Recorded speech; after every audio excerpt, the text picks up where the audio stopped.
25 minutes before 8 here on this Tuesday morning. Due to our apartheid past, Joburg is it's a very divided city. Many people working in the city travel from townships that are far away from their workplaces.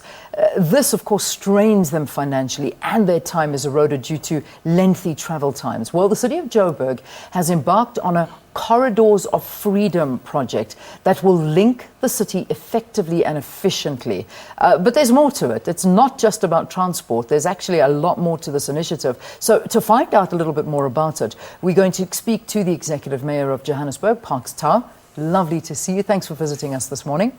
And also the CEO of the Global Environment Facility. She's also Japan's former Deputy Vice Minister of Finance, Naoko Ishii, who is based in Washington. Lovely to have you and welcome to South Africa. Thank you so much. So, Mayor, I was excited about the fact that this had a lot to do with transport. But what you told me just before the interview is that transport's just one aspect. It is a huge program. Talk to me more about it.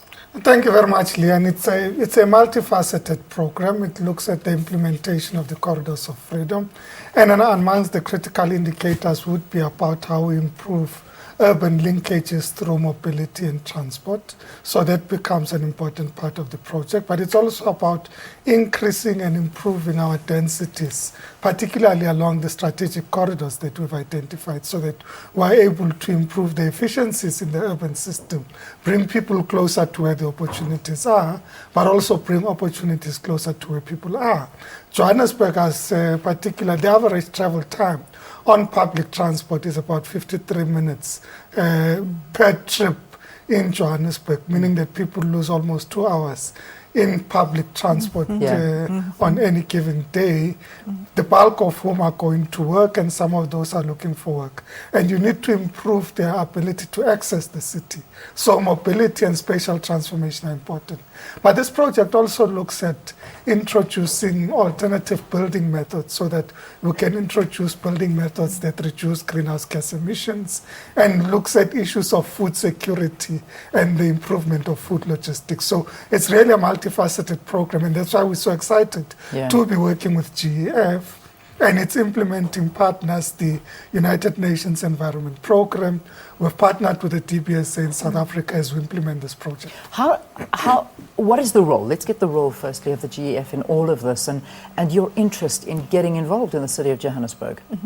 Actually, as we all know, we are facing maybe the biggest challenge of the humanity.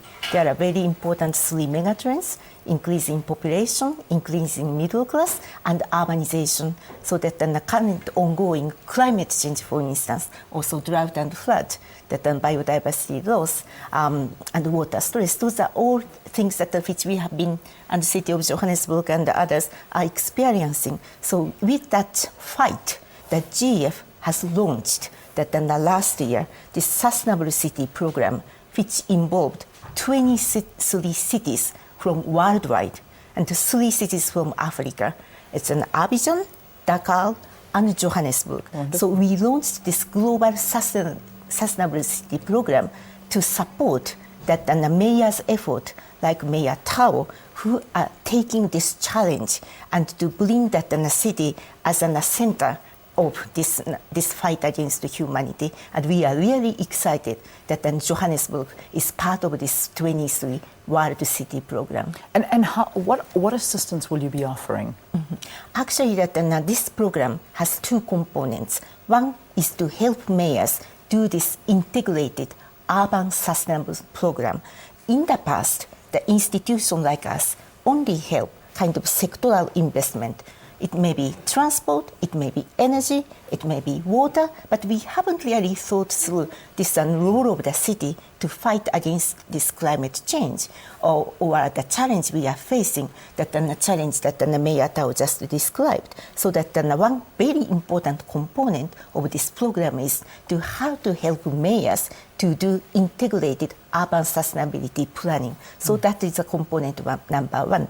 The another important component is to bring the knowledge experience of the cities to the world stage, so that Johannesburg is really ahead of the game, that they are already very much credit-worthy cities. They are doing this in ISO certified cities, which is that what their plan is environmentally sustainable, but not only helping the mayors here, but to bring this experience Johannesburg to the world stage, so that this program created the platform of global knowledge sharing, so that their experience just not only stay within Johannesburg, not only in South Africa, but how to bring those experience of world mayors to the global stage. So that's the most important program. Yeah. Let's give it a little bit more of a visual for the viewers at home, so that we can actually understand how things are going to change. I mean, I've got a couple of targeted areas for the corridors of freedom: Soweto to the CBD along Perth and Empire, CBD to Alexandra, Alexandra to Sandton, Turfentine Road to the mining belt. So, what is it going to look like? How are things going to change? What's going to happen? Well, firstly, there would be an increase in the availability of public transport, and you would know that we building the BRT on those particular corridors. There would also be an increase in the number of housing and commercial and industrial units in those spaces. So, as we say, it's about increasing the densities, but also about increasing the intensity of land uses. Excuse me. So that you have closer proximity for people to where the opportunities are, and you reduce the requirement of people to travel long distances. Yeah. So we've done the urban design framework, for example, literally along Empire Road, Empire Perth. We've also done it for Louis Porter. We've completed one for Turffontein. And it has identified the need to invest in infrastructure. We've started with investing in infrastructure, increasing our bulk availability. We've been engaging our communities in the processes of implementation. And this is really a boost in the arm, the resources that are coming from the GEF, because it brings in international experts to enable us to accelerate our implementation, but also use critical indicators, because this initiative by the GEF is intended that these critical projects are a lesson to other South African cities that deal with spatial transformation, apartheid, spatial legacy. So our lessons are intended to be shared with our peers and colleagues throughout the country, and indeed for many other cities in the developing world that are dealing with similar problems. Yeah. In terms of time frames, I mean, what are we dealing with? I know that we're talking right now, and you've highlighted that there are areas that have been they've been pointed out, and we know what we're doing. But what's the vision? When is this going to all happen by? Well, the project that we're working on is a 2-year program. It's 2 years. Estimated at 120 million injection into Johannesburg, which is a grant facility. And we anticipate that it could enable us to access additional grants, but also other financing mechanisms, so that we can accelerate implementation. And that's why for us it's so exciting, because it creates new opportunities for Johannesburg, it creates new opportunities for other cities in the country to take advantage of the emergence of a trend that talks about financing subnational government in rolling out strategic programs that address climate change, that address food security, that address spatial planning. So it's really a multifaceted program. One of the things that the CEO indicated is that the only city on the African continent that's got an ISO rating in terms of measuring indicators. So when we implement our growth and development strategy, the indicators against which we measure the growth and development strategy implementation, we've subjected to international review and scrutiny, so that our reporting and measurements can actually be accredited and reviewed internationally.